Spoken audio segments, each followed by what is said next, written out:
અભિનય દ્વારા એક સરસ મજાની વાર્તા શીખીશું.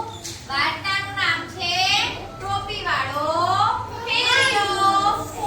સાંભળશો ને બધા? Very good. ટોપી, રંગબેરંગી ટોપી, સરસ મજાની ટોપી. ટોપી લઈ લો, ટોપી, રંગબેરંગી ટોપી. બાપ રે, આજે તો કેટલી બધી ગરમી છે. કેટલો તડકો છે. લાવ, આ ઝાડ છે, થોડી વાર ઝાડ નીચે સૂઈ જાવ તો થોડું સારું લાગે.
પાછી મારી ટોપી લઈ લેશે.